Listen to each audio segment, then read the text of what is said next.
Hey budget gardeners, Vita Loca here. Join me today as I show you how to deadhead as well as collect the seeds from a calendula.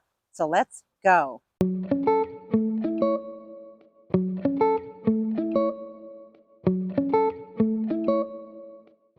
Many annuals as well as perennials really can benefit from either being pruned or deadheaded during the growing season. And what that means is basically cutting back any spent blossoms on the plant. It also creates a much tidier, more compact plant. Another reason why you want to deadhead a plant is so that the plant puts its energy into creating more blooms or more blossoms, and it does not put the energy into creating seeds.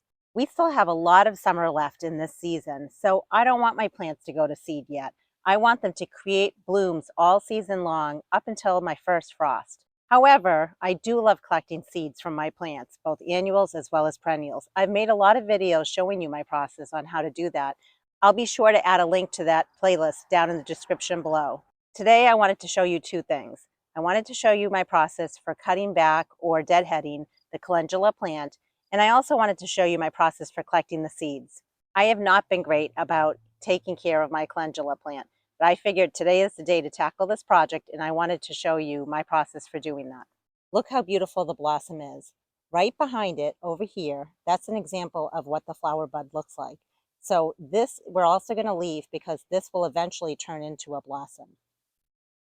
This right here is an example of a blossom that's already gone by and it's already set seed. So that is basically the seed pod. I'm going to remove that and I'm going to show you what the seeds inside of it look like. I'm going to follow it all the way down to the end of the stem and just cut it right there. That's a close-up shot of what the seed pod looks like. And if you look carefully, you can see the little tiny seeds inside of the seed pod. In order to release the seeds from the seed pod, all you have to do is just take your finger and go like this. And when you do that, the seeds fall out of the seed pod. And what you're looking at right now is a close-up of what the seeds look like.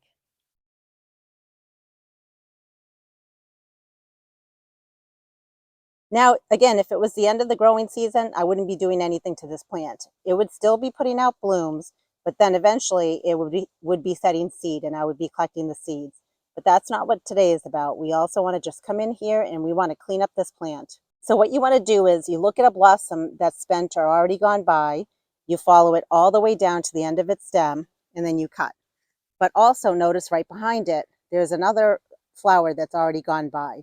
And there are no buds along this stem. I'm just looking and I don't see any buds. That tells me I can follow both of them down to the end of the stem and cut right there. And you can see that there are no buds on there. It's just two spent blossoms.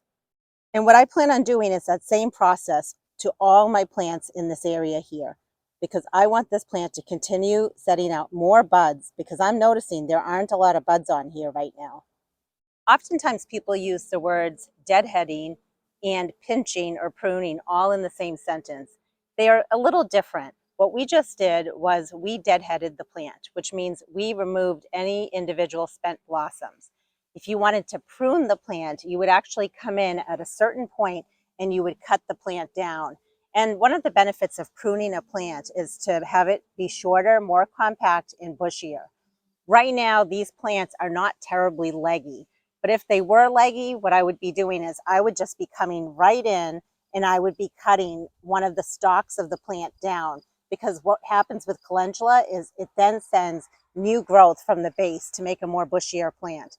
I don't want to do that because these plants are okay for right now, but I did want to explain that. And hopefully that clarifies the biggest difference between deadheading a plant versus pruning back a plant. I'll be making a lot more videos on my process for either pruning, deadheading, or collecting the seeds off of a plant. If you have any questions, I'd love to hear from you. Please drop it down in the comments below. And if there's a certain plant that you'd like me to talk more about, I'd love to hear from you about that as well. Until the next video, make it a great day with gardening.